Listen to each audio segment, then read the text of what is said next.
CPC में आपका inherent power शुरू किया गया था और इसके बारे में फिर एक बार आप देखिए, क्योंकि बीच में ही रह गया था, अभी बेयर एक्ट शुरू नहीं हो पाया था। पहले आपका जो धारा 151 सीपीसी की है, इसको बेयर एक्ट पढ़ने से पहले कुछ सामान्य बातें जानी जाती हैं और वही सामान्य बातें हम बता रहे थे, जो आपका एक तरह से भूमिका कहिए और इसको कोरिलेट करके भी पढ़ना है। तो पहले आपका माने सामान्य बातें हम बताएंगे और उसके बाद से आपका सीपीसी की धारा 151 को कहाँ से कोरिलेट करके आपको पढ़ना है और किस सिद्धांत से पढ़ना है। और इस पर पिछली बार आपका यूपीजे में केस भी बना था, यानी कि सेठ हीरालाल का केस बनता है, लीडिंग केस। पिछली बार भी आपका यूपीजे में बना था, यानी कि जो हम केस बताएंगे ये आपका लीडिंग केस है और पूरा चांस रहता है बनने का। तो हाँ हाँ हाँ, वही मनोहर लाल चोपड़ा, सेठ हीरालाल बताएंगे अभी। लेकिन इसको पहले देखिए, आपका सामान्य बातें देखा जाए और तब इसको बेयर एक्ट और तब आपका सिविल न्यायालय क्या कर सकते हैं इस शक्ति द्वारा और क्या नहीं कर सकते।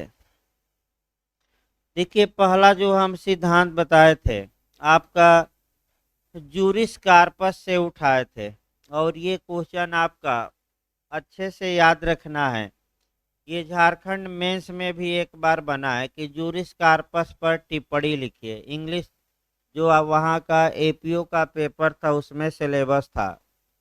तो जूरिस का मतलब होता है ला, यानी कि विधि, और कार्पस का मतलब होता है बॉडी, यानी कि काय, यानी कि शरीर। अर्थात न्यायालयों को विधि का शरीर माना जाता है। इसका मतलब ये हुआ कि अगर कोई बात किसी कानून में नहीं लिखी गई है तो न्यायालयों को विधि का शरीर माना जाता है। अतः न्यायालयों को यह शक्ति, न्यायालयों में यह पावर अंतर्निहित होता है, समाहित होता है या निहित होता है, या बिहार में जाएंगे तो निहित और समाहित न देकर सहज लिखता है। तो चाहे अंतर्निहित आए और चाहे आपका सहज आए, चाहे आपका समाहित आए और चाहे आपका इनहेरेंट इंग्लिश में दे, घबराना नहीं है, ये सभी शब्द एक ही हैं।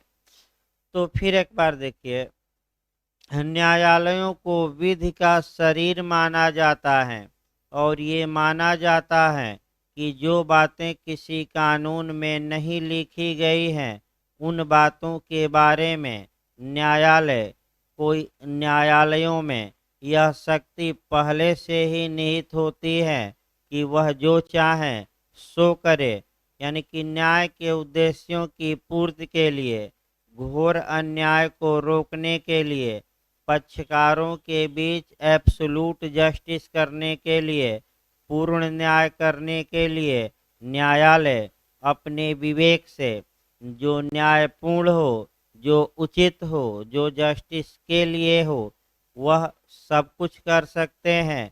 लेकिन कब? जबकि उस बात के बारे में कानून में कोई प्रावधान न हो। यानी कि पहला नियम ये मिला जूरिस कार्पस का, ये जूरिस कार्पस कहा जाता है। अब ये शक्ति न्यायालयों में कब से निहित है? तो ये शक्ति न्यायालयों में मैं बता दूं, कानून बनने के पहले ही वेस्टेड होती है। यानी कि कानून जब बनाया जाता है तो उसके पहले से ही न्यायालयों में ये शक्ति वेस्टेड होती है, समाहित होती है। जब कोई कानून बनाया जाता है तो जो ये पहले से ही शक्ति अंतर्निहित है, केवल और केवल इसकी सेविंग की जाती है। सेविंग माने व्यावृत्ति की जाती है। व्यावृत्ति का मतलब ये हुआ कि इस शक्ति को केवल बचाया जाता है और कानून में ये लिखा जाता है कि भले कानून बन गया हो, लेकिन जो न्यायालयों की अंतर्निहित शक्ति है उसकी व्यावृत्ति होगी, उस वह बची रहेगी।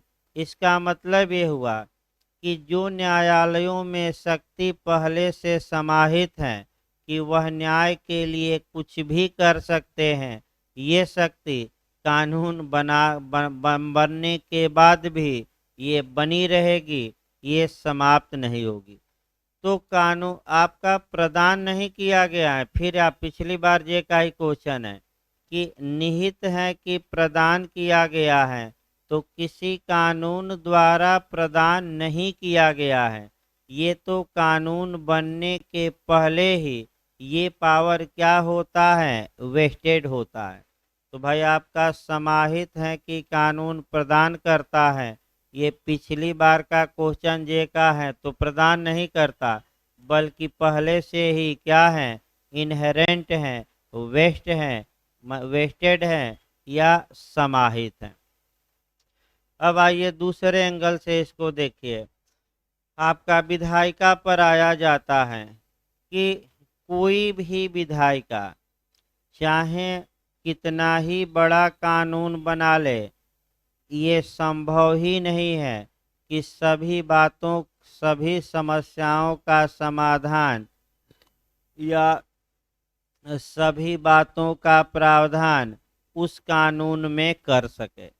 यानी कि भले विधायिका 1,00,000 धाराओं का कानून बना दे, 1,000 धाराओं का कानून बना दे, अनुच्छेदों का संविधान बना दे, ये विधायिका के लिए संभव ही नहीं है कि सभी समस्याओं का या सभी बातों का प्रावधान वह कानून में कर सके।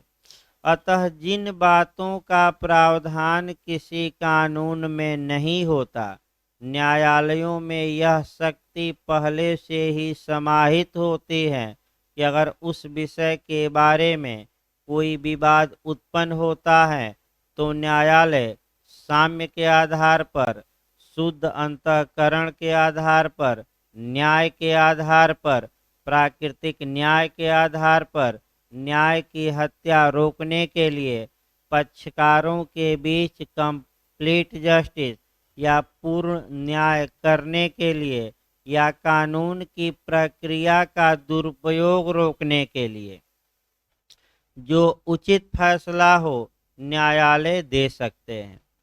यही आपका। तो अब इसकी सीमा क्या है, ये तो नियम आपने जाना, इसकी सीमा भी है। और सीमा ये है कि जो बातें कानून में स्पष्ट रूप से विधायिका ने लिख दी हैं, उन बातों का उल्लंघन न्यायालय अपनी अंतर्निहित शक्ति का प्रयोग करके नहीं कर सकते। अर्थात अधिनियम या संहिता में जो बातें क्लियर कट बेयर एक्ट में लिखी गई हैं, क्या उन बातों के विपरीत जाकर इस शक्ति का प्रयोग किया जा सकता है कि नहीं? नहीं किया जा सकता। यानी कि फिर एक बार देखिए, जो बातें बेयर एक्ट में स्पष्ट रूप से वर्णित हैं या स्पष्ट रूप से लिखी गई हैं, उन बातों के विपरीत जाकर न्यायालय अपनी इस शक्ति का प्रयोग कर सकते हैं कि नहीं? तो उस शक्ति का प्रयोग नहीं कर सकते। यानी कि अब आइए, ये जो हमने सिद्धांत बताया इनहेरेंट पावर का, अब किन किन कानूनों में कहाँ कहाँ दिया गया है और उसका मतलब क्या है, तो मैं बताया था 3 जगह से आपको एक साथ पढ़ना है। एक तो सीपीसी की धारा 151, इसको हम अलग अभी बताएंगे, केस उस भी बताना है। लेकिन पहले आपका जो कोरिलेशन है कि सीआरपीसी की धारा 482 और संविधान का अनुच्छेद 142, फिर एक बार याद रखिए, इसके तहत जो बातें किसी कानून में क्लियर कट लिखी गई हैं, उसका उल्लंघन करके कोई आदेश या निर्णय या डिक्री न्यायालय पारित नहीं कर सकता। यानी कि इसका मतलब कि एक सीमा भी है इस पर। क्या सीमा है? कि आप इस शक्ति का प्रयोग कानून के विपरीत जाकर कर सकते हैं कि नहीं? नहीं कर सकते। सबसे पहले हम उठाते हैं आपका आपका अनुच्छेद 142 इस शक्ति का। अनुच्छेद 142 पर भी क्वेश्चन आपका पिछली बार बना था, मैंने 2015 में बना था, और वह क्वेश्चन ये बना था कि अनुच्छेद 142 है, एक अवशेषी शक्ति है, रिजुडियरी पावर है सुप्रीम कोर्ट का, अंतर्निहित शक्ति है, आनुषांगिक शक्ति है, उपर्युक्त सभी। तो जो भी आए उपर्युक्त सभी मारिए। अंतर्निहित शक्ति भी है आपका, यानी कि सहज शक्ति भी है आपका, रिजुडियरी पावर भी है, सभी शक्तियां निहित हैं। यानी कि उच्चतम न्यायालय में यह शक्ति अंतर्निहित है कि जो बातें क्लियर कट रूप से, स्पष्ट रूप से संविधान के किसी अनुच्छेद में नहीं लिखी गई हैं, तो उच्चतम न्यायालय पक्षकारों के बीच कंप्लीट जस्टिस करने के लिए, यानी कि पक्षकारों के बीच पूर्ण न्याय करने के लिए जो भी उचित हो वह फैसला दे सकता है। यानी कि इसका मतलब कि न्याय प्रदान करने के लिए, घोर अन्याय को रोकने के लिए, या सुप्रीम कोर्ट साम्य के आधार पर, शुद्ध अंतःकरण के आधार पर, आपका न्याय के आधार पर, या प्राकृतिक न्याय के आधार पर जो उसे उचित लगे वह आपका फैसला दे सकता है। इस विषय पर सबसे पहले जो आपका सुप्रीम कोर्ट ने व्यू किया या इस पर दृष्टिपात किया तेजी से, वह आपका MC मेहता का केस था, जहां की दिल्ली में ओलियम गैस के रिसाव के कारण एक अधिवक्ता की मृत्यु हो गई थी और कई लोग बीमार पड़ गए। तो महेश चंद्र मेहता ने, यानी कि MC मेहता ने अनुच्छेद 32 के तहत सुप्रीम कोर्ट में एक PIL या लोकहितवाद दायर किया और कहा कि ऐसे जो कल कारखाने या उद्योग धंधे हैं इनको आप जिम्मेदार ठहराइए, क्योंकि इनके कारण लोगों के स्वास्थ्य पर बुरा प्रभाव पड़ रहा है और जान भी चली जा रही है। तत्पश्चात उच्चतम न्यायालय ने एब्सोल्यूट लाइबिलिटी का सिद्धांत, आत्यांतिक दायित्व का सिद्धांत, या पूर्ण दायित्व का सिद्धांत, या ऐसा सिद्धांत जिसमें कोई बचाव नहीं है, कोई अपवाद नहीं है, कोई डिफेंस नहीं है, प्रतिपादित किया। और इंग्लैंड के कठोर दायित्व के साथ साथ एक नया सिद्धांत सुप्रीम कोर्ट ने प्रतिपादित किया, एब्सोल्यूट लाइबिलिटी, या बिना किसी दोष के दायित्व। यानी कि आपने भले उपेक्षा न बरती हो, आपकी भले कोई गलती न हुई हो, लेकिन अगर आपके कल कारखाने के धुआं या गैस के रिसाव के कारण लोगों के स्वास्थ्य इत्यादि पर बुरा प्रभाव पड़ता है, तो आप उसका कह सकते हैं कि मुआवजा दीजिए, यानी कि आप जिम्मेदार होंगे। इसी को हम कहते हैं एब्सोल्यूट लाइबिलिटी, यानी कि पूर्ण दायित्व का सिद्धांत, जिसमें प्रतिवादी को कोई बचाव उपलब्ध नहीं है। तो बताइए, अगर प्रतिवादी ये कहे कि हम सरकारी कार्य कर रहे थे तो क्या कोई बचाव मिलेगा? अगर प्रतिवादी ये कहे कि ये एक्ट ऑफ गॉड है, यानी कि इसको हम कहते हैं विश मेजर है, विश मेजर मतलब दैवकृत्य है। दैवकृत्य का मतलब ये जो घटना हुई है मेरा कोई हाथ नहीं है, ये प्राकृतिक शक्तियों के परिचालन से हुई है। अर्थात भूकंप आ गया, बाढ़ आ गया या बिजली गिर गई तब ये घटना हुई, यानी कि प्रकृति के कारण हुई। तब भी कोई बचाव नहीं। अगर प्रतिवादी कहे कि मैं पूरी तरह सतर्कता और सावधानी बरता था, तब भी कोई बचाव नहीं। यानी कि ये कही, अब तक उच्चतम न्यायालय ने इतने सालों में केवल एक अपकृत्य का ही सृजन किया, और वह एब्सोल्यूट लाइबिलिटी या पूर्ण दायित्व। अब ये हुआ कि ये पावर सुप्रीम कोर्ट को कहाँ प्राप्त है, तो अनुच्छेद 142 का उच्चतम न्यायालय ने सहारा लिया और कहा कि पक्षकारों के बीच पूर्ण न्याय हो, इसके लिए मैं न्याय के लिए कुछ भी कर सकता हूँ। दूसरा नियम देखिए, क्योंकि कुछ भी कर सकता हूँ मैं बार बार बता रहा हूँ, कानून का उल्लंघन किया जा सकता है कि नहीं, नहीं। तो वो भी हम आएंगे। एक दो और उदाहरण देखिए। अब रिव्यू का रिव्यू, यानी कि क्यूरेटिव पिटीशन पर आ जाइए। यानी कि सुप्रीम कोर्ट, अनुच्छेद 137 पर पहले गौर करिए। उच्चतम न्यायालय अपने द्वारा दिए गए निर्णय का पुनर्विलोकन कर सकता है, अर्थात उस पर एक बार पुनर्विचार कर सकता है। यानी कि उच्चतम न्यायालय एक बार फैसला सुनाया है और उस पर पुनर्विचार करके चौथी बार फैसला सुना सकता है दूसरी बार। यहाँ तक तो अनुच्छेद 137 में मान्य है, चाहे क्रिमिनल मामला हो, चाहे सिविल मामला हो, या जो भी मामला हो, सभी मामलों में ये शक्ति किसको प्राप्त है, तो आपका उच्चतम न्यायालय को प्राप्त है। अब अगला नियम देखिए।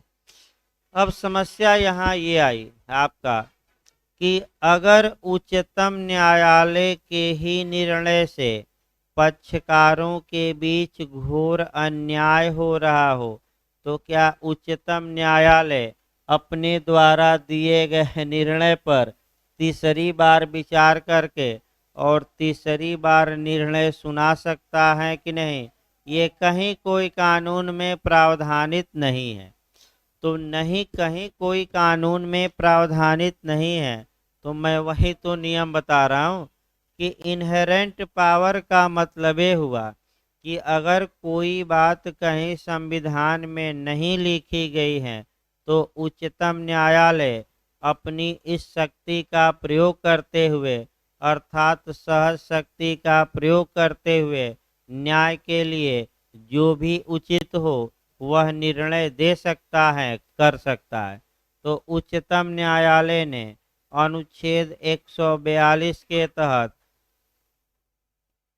अपनी सहज शक्ति का प्रयोग करते हुए ये बता दिया कि हम अपने द्वारा दिए गए निर्णय पर पुनर्विचार करके फिर एक बार पुनर्विचार कर सकते हैं, और चौथी बार निर्णय हम सुना सकते हैं न्याय की प्राप्ति के लिए तीसरी बार।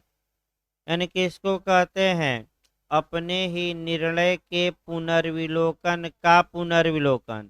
लीगल भाषा में क्यूरेटिव पिटीशन या उपचारात्मक याचिका, दोषहारी याचिका, निरोगकारी याचिका, या इंग्लिश में सुधारात्मक याचिका हिंदी में कहते हैं। इंग्लिश वर्जन जरूर याद रखिए, या तो क्यूरेटिव पिटीशन देगा या रिफॉर्मेटिव पिटीशन, ये याद रखिएगा। लेकिन अब एक प्रतिबंध भी लगाया जाए, भाई तमाम नियम है, उतना बताना संभव नहीं है। मैं बता दूं, आपका दो उदाहरण बताया गया, आपका दो केस के माध्यम से। ये जो केस था अशोक रूपा हुर्रा बनाम अशोक हुर्रा का केस था, जो हम 114 धारा बताते समय सीपीसी का बताए थे। तीसरा नियम देखिए, उच्चतम न्यायालय इस शक्ति का प्रयोग जो कानून में जिन बातों के बारे में स्पष्ट प्रावधान किया गया है उसका उल्लंघन करके नहीं कर सकता।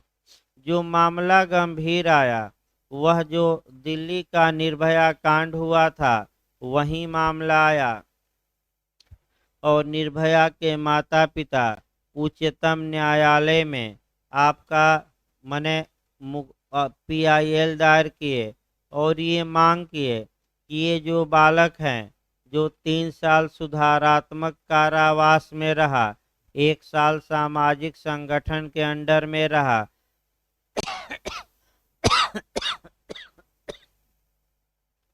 इसको और दिनों तक जेल में रखिए, क्योंकि यह एक खूंखार बालक है और बाहर रहेगा तो समाज को नुकसान पहुंचाएगा और पुनः कोई ऐसी घटना कर सकता है।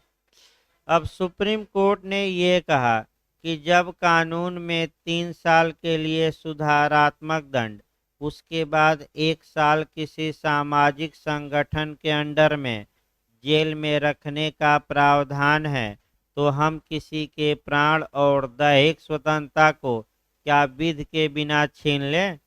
यानी कि जब कानून कहता है कि अधिकतम 3 साल दंड, तो क्या मैं अपने मन से रूल आप मैंने आपका कह सकते हैं कि क्या मैं अनुच्छेद 21 का उल्लंघन करके उसे 10 या 20 साल तक दंड दे दूं? ये मेरे बस की बात नहीं है, क्योंकि मेरी भी एक सीमा है और विधि के विपरीत जाकर मैं किसी अभियुक्त को दंड नहीं दे सकता। और अनुच्छेद 20 का क्लाज 1 आप लोगों ने पढ़ा है कि जिस तारीख को किसी व्यक्ति ने अपराध किया, उस तारीख को उस कार्य के लिए अधिकतम जितना दंड का प्रावधान था, क्या उससे अधिक दंड उसे दिया जा सकता है कि नहीं? नहीं दिया जा सकता।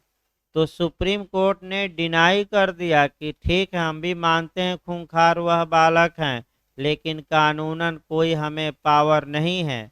और आर्टिकल 21 कहता है, बताया जा रहा है कि किसी व्यक्ति की शारीरिक स्वतंत्रता और उसके जीवन को हम भले छीनते हैं, लेकिन कैसे? मनमाना नहीं, बल्कि विधि द्वारा स्थापित प्रक्रिया। और जब तक कि कानून में ये बात न लिखी हो, मैं कैसे 3 साल से अधिक उसे जेल की सजा दे दूं? और डिनाई कर दिया सुप्रीम कोर्ट ने। यानी कि लास्ट लाइन ये रहा संविधान का कि उच्चतम न्यायालय इस शक्ति का प्रयोग कानून में स्पष्ट रूप से लिखी गई बातों का उल्लंघन करके नहीं कर सकता।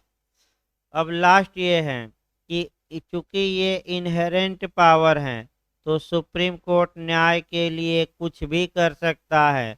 तो सामान्य नियम ये है कि जब आप कोई रिलीफ मांगते हैं, तब न्यायालय आपको रिलीफ देता है।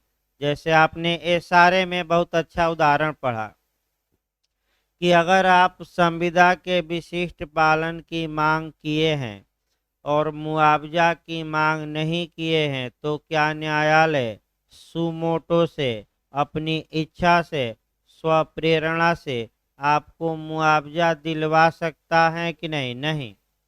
लेकिन अगर आप मांग नहीं किए हैं, तो कब तक मुआवजा की मांग कर सकते हैं? निर्णय से पहले कभी। लेकिन ये बातें इनहेरेंट पावर में लागू नहीं होती। यानी कि उच्चतम न्यायालय किसी पक्षकार को बिना मांगे भी न्याय के लिए कुछ हक दे सकता है। इसका उत्तम उदाहरण अयोध्या मामला रहा, जहां की 5 एकड़ जमीन सुप्रीम कोर्ट ने राज्य को आदेशित किया कि मुस्लिम पक्षकारों को 5 एकड़ जमीन दिया जाए। अयोध्या में ही ये किसी ने डिमांड नहीं की थी, बल्कि जबरदस्ती सुप्रीम कोर्ट स्वतः क्या किया? दिया। तो भाई कैसे दिया? किस अनुच्छेद के तहत दिया? तो आर्टिकल 142 के तहत दिया। और किस पावर का प्रयोग करते हुए? इनहेरेंट। यानी कि इसका मतलब बहुत बड़ा पावर है कि बिना मांगे भी सुप्रीम कोर्ट आपको क्या दे सकता है? रिलीफ। अब आइए, ये तो अनुच्छेद 142 हम बताए। इसी को कोरिलेट करते हुए जो आपको पढ़ना है, वह आपका पढ़ना है CRPC की धारा 482। अब आइए, देखिए आपका फिर वहीं जूरिस कार्पस से उठाना पड़ेगा 482 के लिए। और 2-3 नियमों को भी हम बताएंगे आपका। उसके बाद सीपीसी में बैक होया जाएगा, पहले कोरिलेशन हो जाए इस सिद्धांत का तब। देखिए, जब भी आप सीआरपीसी 2-3 चीज़ें हम बता रहे हैं आपका, मान के चलिए कि एक तो सीआरपीसी की धारा 482 और दूसरा आपका 362, तीसरा हम 154 बता रहे हैं एफआईआर पर। तो पहले आपका फिर वही सिद्धांत अप्लाई करिए। जूरिस कार्पस का मतलब हुआ कि न्यायालय विधि के शरीर होते हैं, और जो बातें किसी संहिता या कानून में नहीं लिखी रहती, ये माना जाता है कि न्यायालय उन बातों के बारे में जो भी उचित हो वह फैसला दे सकते हैं। ये बातें कानून बनने के पहले ही वेस्टेड होती हैं, और कानून द्वारा केवल और केवल इन शक्तियों को जो पहले से ही निहित हैं आपका प्रोटेक्ट किया जाता है, संरक्षित किया जाता है, अर्थात सेविंग किया जाता है, अर्थात व्यावृत्ति की जाती है कि ये शक्तियां कानून भले बन गया हो लेकिन ये शक्तियां गायब नहीं होंगी, बल्कि क्या रहेंगी, बनी रहेंगी। तो सीआरपीसी आ जाइए। सीआरपीसी में 484 धाराएं हैं, 2 अनुसूचियां हैं। अब आइए, अगर कोई बात सीआरपीसी की 484 धाराओं या 2 अनुसूचियों में नहीं लिखी गई है तो 482 केवल और केवल उच्च न्यायालय में ये सहज शक्ति अंतर्निहित करता है, यानी कि उच्च न्यायालय में ये अंतर्निहित शक्ति दी गई है उच्च न्यायालय को, या उसमें वेस्टेड है कि वह न्याय के लिए जो भी आपका हो सकता है निर्णय या आदेश कर सके। यानी कि सीआरपीसी का जो दायरा है, सीआरपीसी की धारा 482 का, ये इनहेरेंट पावर से रिलेटेड तो है, लेकिन ये पावर सभी आपराधिक न्यायालयों को में समाहित नहीं है, बल्कि केवल और केवल किस में समाहित हैं, उच्च न्यायालय। पहला नियम, तो उच्च न्यायालय की सहज शक्तियां कहाँ दी गई हैं, 482। बहुत क्वेश्चन बनता है, 482 के तहत सहज शक्तियां किस में निहित हैं, उच्च न्यायालय, सत्र न्यायालय, दोनों, इनमें से कोई नहीं। तो दोनों नहीं मारना है, केवल और केवल कौन, उच्च न्यायालय। इसका मतलब ये हुआ कि सीआरपीसी में अगर किसी बात के बारे में कोई प्रावधान न हो तो आप 482 का सहारा ले सकते हैं, उच्च न्यायालय में एप्लीकेशन दे सकते हैं और न्याय के आधार पर अपने हक की क्या कर सकते हैं, मांग। लेकिन फिर हम बता दें, जो बातें सीआरपीसी में स्पष्ट रूप से लिखी गई हैं उनका उल्लंघन करके इन आपका इन शक्तियों का प्रयोग किया जा सकता है कि नहीं, नहीं किया जा सकता। तो एक बात पहले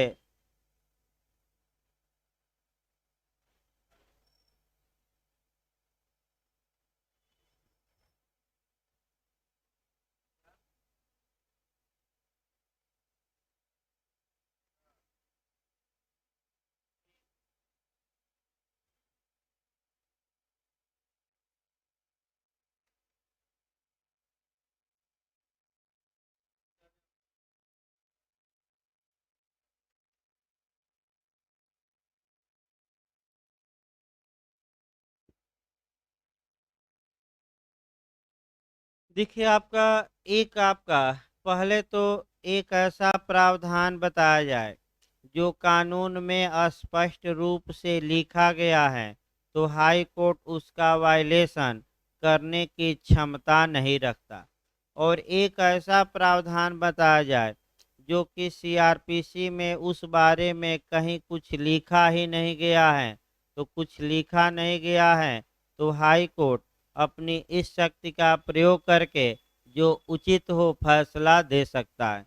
तो पहला हम बता रहे हैं 362 धारा सीआरपीसी की। मैं बताया भी था जब सीपीसी की धारा 114 पढ़ा रहा था। फिर एक बार देखिए, आपराधिक न्यायालय अपने द्वारा दिए गए निर्णय, दंडादेश इत्यादि का पुनर्विलोकन नहीं करेंगे, यानी कि उस पर अब पुनर्विचार नहीं करेंगे, यानी कि रिव्यू नहीं करेंगे, नज़रसानी नहीं करेंगे।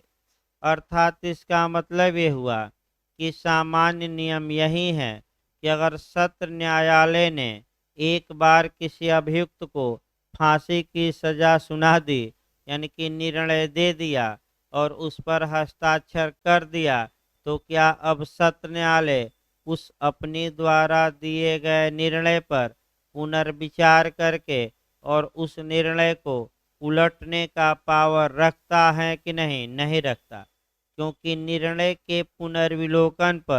निर्णय पर उस न्यायालय द्वारा पुनर्विचार करने पर सीआरपीसी की धारा रोक लगाती है। कौन सी?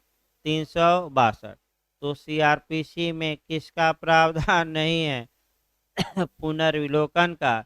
लेकिन दो गलतियां सुधारी जा सकती हैं, एक गणितीय और दूसरा लिपि। तो कौन सी धारा पुनर्विलोकन पर रोक लगाती है? 362। अगला नियम आइए। अब अगर उच्च न्यायालय किसी आपराधिक मामलों में एक बार निर्णय सुना दिया, तो क्या वही जज उस निर्णय पर पुनर्विचार करके और क्या दोबारा उस विषय पर फैसला सुना सकते हैं कि नहीं? इनहेरेंट पावर का प्रयोग करते हुए, यानी कि सीआरपीसी की धारा 482 का प्रयोग करते हुए। तो उच्चतम न्यायालय बार बार कह रहा है कि जो बातें स्पष्ट रूप से सीआरपीसी में लिखी गई हैं, यानी कि 362 में, चूंकि स्पष्ट रूप से ये लिखा गया है कि न्यायालय आपराधिक मामलों में अपने द्वारा दिए गए निर्णय पर पुनर्विचार नहीं करेंगे, ये बात हाई कोर्ट में भी लागू होती है। और हाई कोर्ट आपराधिक मामलों में, सिविल नहीं, किसमें हम बता रहे हैं? आपराधिक मामलों में अपने द्वारा दिए गए फैसले पर पुनर्विचार की शक्ति नहीं रखता। तो हाई कोर्ट फैसला दे दिया तो अपील में अब सुप्रीम कोर्ट ही जाएगा। जो जज फैसला दिया है वह अपने फैसले को परिवर्तित कर सकता है कि नहीं? नहीं कर सकता। तो पहला नियम हमने बताया कि जब कानून में किसी बात के बारे में स्पष्ट रूप से रोक लगाई गई है, तो इनहेरेंट पावर का प्रयोग संविधि के लिखित प्रावधानों के विपरीत जाकर किया जा सकता है कि नहीं? नहीं किया जा सकता। अब अगला नियम आइए। अगला उदाहरण हमें देखना है कि सीआरपीसी में जो बातें नहीं लिखी गई हैं, उन बातों के बारे में उच्च न्यायालय 482 का यूज करते हुए जो उचित हो वह कर सकता है। तो एक उदाहरण पहले देखा जाता था सीआरपीसी की धारा 438 का भी। अब तो खैर ये उदाहरण विफल हो गया, क्योंकि यूपी में अग्रिम जमानत एंटीसिपेटरी बेल पुनः बहाल हो चुकी है। लेकिन आपका 30-40 साल तक अग्रिम जमानत का कोई प्रावधान नहीं था, तो ये माना जाता था कि सीआरपीसी में यूपी के लिए कौन सी धारा नहीं लिखी गई है? 438। तो जब कोई किसी बारे में प्रावधान नहीं है तो अग्रिम जमानत हाई कोर्ट देता था, तो किस सेक्शन के तहत देता था?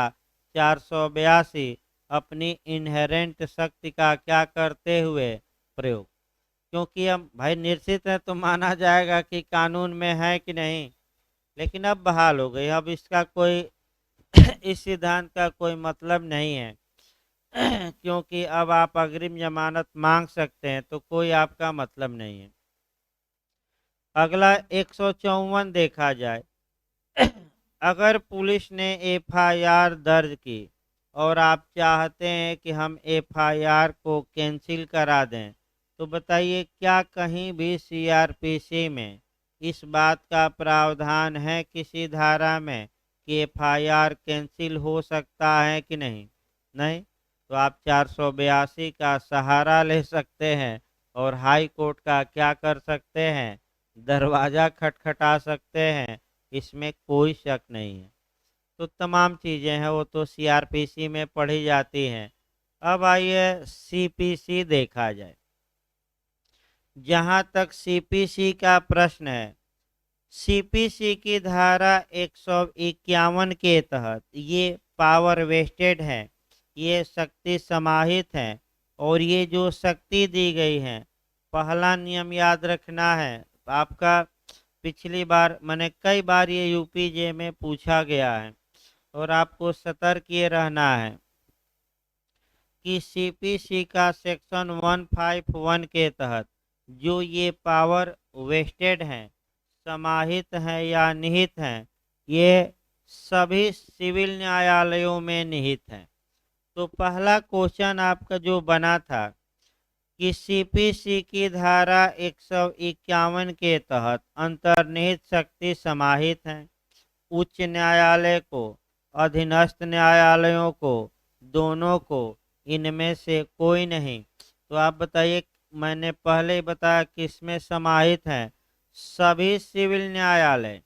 सभी सिविल न्यायालयों का मतलब कि हाई कोर्ट में भी ये शक्ति समाहित हैं और जितने लोअर कोर्ट हैं, चाहे आपका जिला जज का न्यायालय, सीनियर आपका डिवीजन का न्यायालय, जूनियर डिवीजन का न्यायालय, लघुवाद न्यायालय हुआ, यानी कि एक लाइन में याद रखिए कि अंतर्निहित शक्ति सिविल मामलों में सीपीसी की धारा 151 के तहत किसमें वेस्टेड है, तो आप जहां भी आए तो सभी सिविल न्यायालयों। अब तीनों को कोरिलेट करके चलिए। सीआरपीसी की धारा 482 के तहत ये जो पावर हैं वो सभी आपराधिक न्यायालयों में निहित नहीं है, केवल किसमें था, हाई कोर्ट। अनुच्छेद 142 के तहत केवल किसमें निहित था, सुप्रीम कोर्ट। और सीपीसी की धारा 151 के तहत ये पावर किसमें वेस्टेड है, तो सभी सिविल न्यायालय, चाहे वो हाई कोर्ट हो या लोअर कोर्ट हो। ये पहला क्वेश्चन। अब बेरेक देखिए आपका, बेरेक की भाषा देखिए तब और कुछ बताया जाए इसमें। न्यायालय की अंतर्निहित शक्तियों की व्यावृत्ति, यानी कि जो न्यायालय, सिविल न्यायालयों का जो इनहेरेंट पावर है, अंतर्निहित शक्तियां हैं, उसकी व्यावृत्ति की गई है। तो फिर एक बार नियम आइए, मैं शुरुआती दौर में ही बताया कि ये शक्तियां प्रदान नहीं की जाती, ये शक्तियां कानून बनने से पहले ही न्यायालयों में वेस्टेड रहती हैं, निहित रहती हैं। क्यों निहित रहती हैं? क्योंकि न्यायालयों को जूरिस कार्पस कहा जाता है, विधि का काय या विधि का शरीर कहा जाता है। जब कोई कानून बनाया जाता है तो जो शक्ति पहले से न्यायालय में निहित है उसको केवल बचाया जाता है। यानी कि कानून भले बन गया लेकिन वो शक्ति क्या कम होगी कि समाप्त होगी? तो न तो कम होगी और न ही समाप्त। तो भाई प्रदान नहीं की गई है, बल्कि पहले से जो वेस्टेड है उसी को क्या कर दिया गया, सेविंग। अगर ये धारा नहीं भी रहती तो न्यायालयों को पावर होता कि वह न्याय के आधार पर जो चाहे सो करे, अगर कानून में उसके बारे में कोई प्रावधान न हो। क्यों? क्योंकि इस शक्ति के प्रयोग पर पहली सीमा है, जो सीमा है वह ये है कि कानून के लिखित स्पष्ट प्रावधानों का वायलेशन इस शक्ति का प्रयोग करके नहीं किया जा सकता, अगर स्पष्ट लिखा है तो। अब बेरक की भाषा देखिए, इस संहिता की किसी भी बात के बारे में यह नहीं समझा जाएगा, नहीं माना जाएगा कि वह ऐसे आदेशों के देने की न्यायालय की अंतर्निहित शक्ति को परिसीमित या अन्यथा प्रभावित करती हैं, जो न्याय के उद्देश्यों के लिए या न्यायालय की आदेशिका का दुरुपयोग रोकने के लिए आवश्यक है। यानी कि भले ही यह कानून बन गया हो, भले ही इस कानून की किसी धारा में कोई प्रावधान हो, वह ये जो कानून है न्यायालय की अंतर्निहित शक्ति पर क्या कोई विपरीत प्रभाव डालेगा कि नहीं, नहीं डालेगा। और न्यायालय न्याय के उद्देश्यों को विफल होने से निवारित करने के लिए जो उचित हो वह फैसला देने की क्या रखेंगे, शक्ति।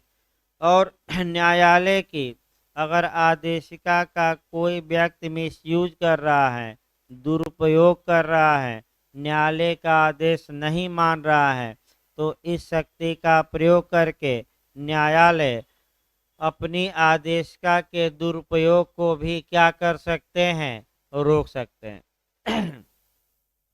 एक आदेशिका के दुरुपयोग को रोकने का मामला बताया जाए, यानी कि अगर सिविल न्यायालय ने किसी व्यक्ति को कोई आदेश दिया और वह व्यक्ति उस आदेश का दुरुपयोग कर रहा है या मान नहीं रहा है, तो सिविल न्यायालयों को ये इनहेरेंट पावर भी प्राप्त है कि वह अपने आदेशिका के दुरुपयोग करने वालों को दंडित कर सके और जेल भेज सके। तो जेल कितने दिन तक भेज सके, इसमें कोई सीमा नहीं, मैं बता दूं 151 में। और आपका एक उदाहरण सुब्रत राय यानी कि जो सहारा कंपनी का है, उसका उत्तम उदाहरण माने सुप्रीम कोर्ट में मौजूद है। सुब्रत राय से कहा गया कि आप निवेशकों का पैसा लौटाइए, उन्होंने नहीं लौटाया तो उच्चतम न्यायालय ने उन्हें तिहाड़ जेल भेज दिया। 6 माह का समय पूरा हो गया और ये हुआ कि न्यायालय अवमान अधिनियम के तहत जो अधिकतम दंड है 6 माह का कारावास या 2000 रुपया जुर्माना या दोनों, और 6 माह पूरा हो गया, अब हमारे क्लाइंट को क्या करिए, रिहा किया जाए। उच्चतम न्यायालय ने ये कहा कि 142 के तहत हमारा इनहेरेंट पावर है और न्याय कंप्लीट जस्टिस के लिए, पूर्ण न्याय के लिए मैं 6 माह बाद भी अनुच्छेद 142 के तहत किसी व्यक्ति को जेल में रख सकता हूं, जब तक कि वह हमारे निर्णय का क्या न कर दे, पालन या पालन करने की गारंटी न दे। तो 6 माह और रहे। सुप्रीम कोर्ट ने कहा कि कुछ पैसा जमा करिए, इतना कम से कम तब छोड़ेंगे। तो जो विदेश में कुछ होटल थे बेचे गए, पैसा आया और हमारे मुलायम जी भी कुछ पैसा दिए उसी में और जमा किया गया। तो सुप्रीम कोर्ट में कब पूछा गया, अब सुप्रीम कोर्ट ये पूछने लगा कि पैसा आया कहाँ से है। तो भाई सुब्रत राय के तमाम स्रोत हैं, आपका सपा के सपोर्टर सबसे ज़्यादा रहे हैं, विदेशों में कुछ होटल बेचे, कुछ विमान बेच के। तो आपका जो सहारा कंपनी है लगभग मान के चलिए डूबने के कगार पर है, बस अभी दिवालिया घोषित नहीं हुई है। और जितने लोगों ने सहारा में पैसा जमा किया, आपका चाहे एजेंट हो और चाहे आपका मैनेजर हो, एक ही लाइन कहते हैं कि घबराइए न, पैसा मिलेगा। पिछली बार 5 वर्ष में 2 गुना होता था, एक ऑफर आ गया है 4 साल का। तो 15-20 साल से लोगों को टहला रहे हैं, अब 3 साल में कर देंगे 2 गुना, तो अगली बार 2 साल में, तो अगली बार 1 साल में, तो अगली बार में जादू चला देंगे और एक ही दिन में पैसा क्या हो जाएगा, तब तक पता लगा कि कंपनी क्या हो गई, बंद हो गई और कंपनी बंद हो गई। तो आप दिया लेकर कंपनी को खोजिए, कहीं मिलेगी नहीं, क्योंकि कंपनी कैसी व्यक्ति है, आपका आर्टिफिशियल।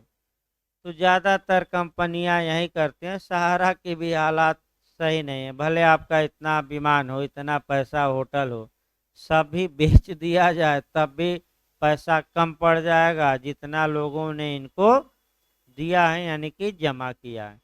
तो फिर एक बार हम ये बता रहे थे, यानी कि पहला ये आया कि शक्ति का प्रयोग न्याय के उद्देश्यों को विफल होने से रोकने के लिए किया जाना चाहिए, अर्थात न्याय की हत्या को रोकने के लिए किया जाना चाहिए, अर्थात घोर अन्याय को रोकने के लिए किया जाना चाहिए। जहां न्यायालय को लगता है कि अगर हमने हस्तक्षेप नहीं किया तो पक्षकारों के बीच क्या हो जाएगा, न्याय की हत्या, घोर अन्याय, तो वहां जो भी उचित हो वह फैसला क्या कर सकता है, दे सकता है। अब केस पर आ जाए। इतना बताने के बाद आपका जो इसमें लीडिंग केस है कह सकते हैं कि जो लीडिंग केस है आपका,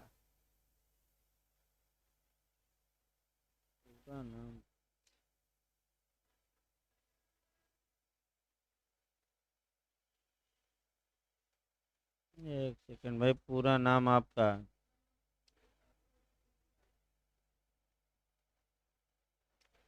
लिखिए मनोहर लाल चोपड़ा वर्सेस सेठ हीरालाल। सबसे महत्वपूर्ण केस आपका है मनोहर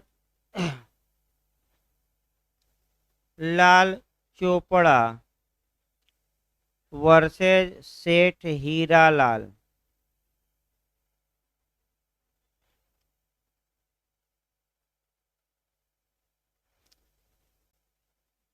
इसका नाम लिखिए आपका उन ये 1962 का है, 1962 का।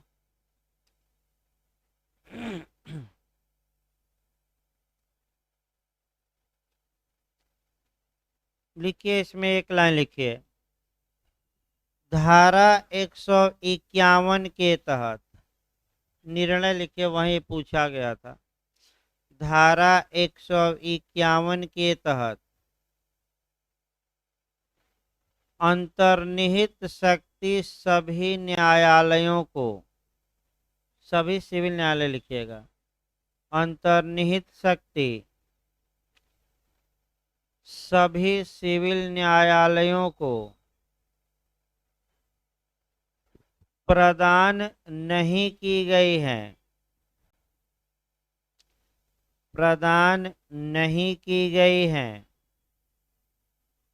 बल्कि उसमें निहित है, बल्कि उसमें निहित है।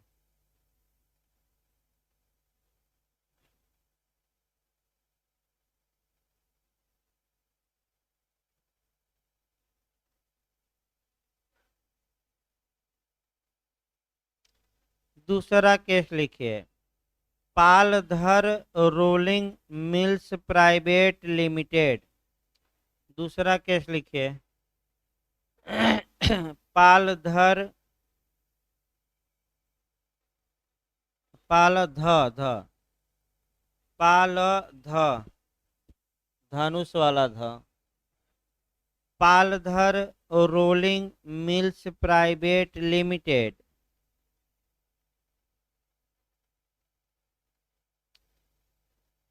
मिल्स प्राइवेट लिमिटेड बनाम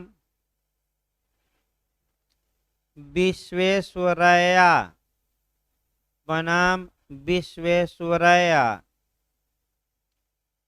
आई and S limited, Visvesvaraya I and S limited.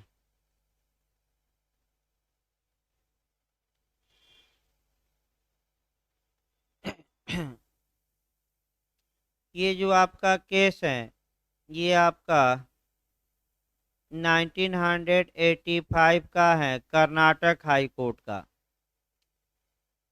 1985 का है, कर्नाटक हाई कोर्ट का। लिखिए इसमें क्या हुआ, लिखिए एक लाइन। सिविल न्यायालय अंतर्निहित शक्ति का प्रयोग सिविल न्यायालय अंतर्निहित शक्ति का प्रयोग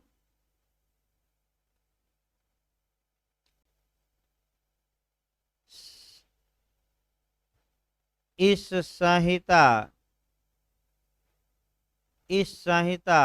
के स्पष्ट प्रावधानों के इस संहिता के स्पष्ट प्रावधानों के विपरीत जाकर नहीं कर सकते, विपरीत जाकर नहीं कर सकते।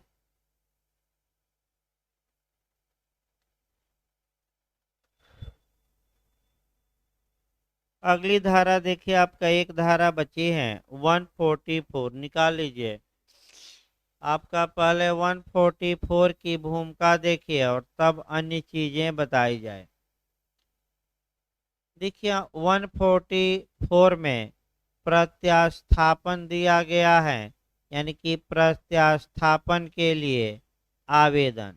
प्रत्यास्थापन यानी कि पुनः स्थापन। तो पहले आपका प्रत्यास्थापन समझिए होता क्या है। ये प्रत्यास्थापन के तहत अगर इस आवेदन पर किसी बात का निर्धारण कर दिया गया है तो क्या वह डिक्री मानी जाएगी कि नहीं। तो 3-4 जगह से आपको जोड़कर पढ़ना है। देखिए आपका एक 144 पढ़िएगा, दूसरा डिक्री की जो परिभाषा है धारा 2 की उपधारा 2 पढ़िएगा, तीसरा जो पढ़िएगा लिमिटेशन एक्ट के तहत यानी कि परिसीमा अधिनियम 1963 के तहत समय दिया गया है प्रत्यास्थापन का, और वह समय कितना है 12 ईयर यानी कि 12 वर्ष। तो प्रत्यास्थापन, पहले एक उदाहरण देखिए, एक उदाहरण आपका देखिए तब आपका। मान लीजिए ए और बी में मुकदमा चला, ध्यान से देखिए। ए बी में मुकदमा डीजे के न्यायालय में चला, यानी कि जिला जज के न्यायालय में चला, और ए ने ये मांग की थी कि हजूर बी हमारा 50,000 रुपया लिया है और इस पैसे को हमें दिलवाया जाए। जिला जज के न्यायालय ने ए के फेवर में फैसला दिया, बी के विरोध में दिया, और फैसले के बाद डिक्री पारित की गई और बी से 50,000 रुपया किसको दिलवा दिया न्यायालय ने, ए को, यानी कि 50,000 पूरा रुपया दिलवा दिया। अब बी क्या काम किया कि इस फैसले के खिलाफ हाई कोर्ट में अपील कर दिया कि हजूर निचले न्यायालय का जो फैसला है वह सही नहीं है, बल्कि क्या है, गलत है। मैं कोई पैसा ऐसे नहीं लिया हूँ, अतः हमारा पैसा वापस दिलवाया जाए, क्योंकि हम तो पैसा निचले न्यायालय की डिक्री आदेश के पालन में क्या कर चुके हैं, दे चुके हैं।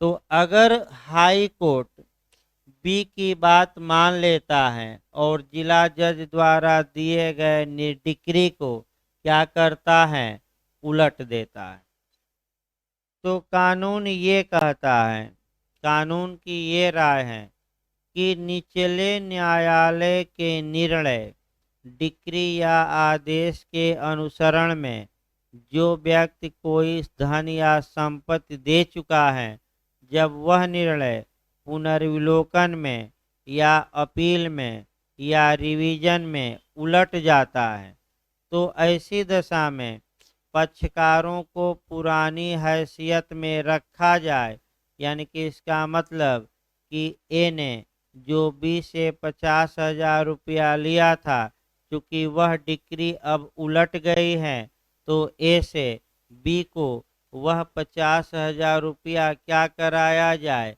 वापस। यानी कि इसका मतलब कि निचले न्यायालय ने ए के फेवर में फैसला दिया था और बी से 50,000 रुपया उस फैसले के अनुसरण में ए ले लिया। ऊपर के न्यायालय ने या रिव्यू में वह फैसला क्या हो गया, रद्द। तो ए से अब पुनः बी को क्या किया जाएगा, 50,000 वापस करवाया जाएगा और इसी को हम क्या कहते हैं, प्रत्यास्थापन। यानी कि पुनः पुरानी स्थिति में क्या किया जाए, बहाल किया जाए। तो इसके लिए एप्लीकेशन दिया जाएगा। तो एक तो वह समय याद रखिए कि जब एप्लीकेशन दिया जाएगा तो प्रत्यास्थापन के लिए बी कितने दिनों के अंदर एप्लीकेशन दे सकता है कि 50,000 हमारा वापस ऐसे कराया जाए, 12 साल। कितने समय है, 12 साल। प्रत्यास्थापन के लिए आवेदन किस न्यायालय में दिया जाएगा, जिस न्यायालय ने सर्वप्रथम वह डिक्री पारित की थी। तो आप लोग बताइए इस उदाहरण में जिला जज के यहाँ दिया जाएगा कि हाई कोर्ट के यहाँ एप्लीकेशन, जिला जज, क्योंकि सबसे पहले उस मामले में डिक्री किसने पारित की थी, जिला जज। अब ये जो प्रत्यास्थापन के लिए आवेदन दिया जाएगा और इस पर जो आदेश पारित होगा वह क्या धारा 2 की उपधारा 2 में डिक्री माना जाएगा कि नहीं, माना जाएगा। तो एक्चुअल डिक्री नहीं, आपका डीम्ड डिक्री। कैसी डिक्री मानी जाती है, डीम्ड। तो 15 मिनट का ब्रेक रहेगा, तब आपका संविधान भय शुरू किया जाए। आपका आर्टिकल 21 चल रहा है और एक एक अधिकारों को बताया जाए, क्योंकि पूरा ये हफ्ता आपका मैं बता दूं आर्टिकल 21 ले लेगा। मैंने शनिवार तक प्रयास किया जाए कि हर हाल में अनुच्छेद आपका 21 को समाप्त कर दिया जाए।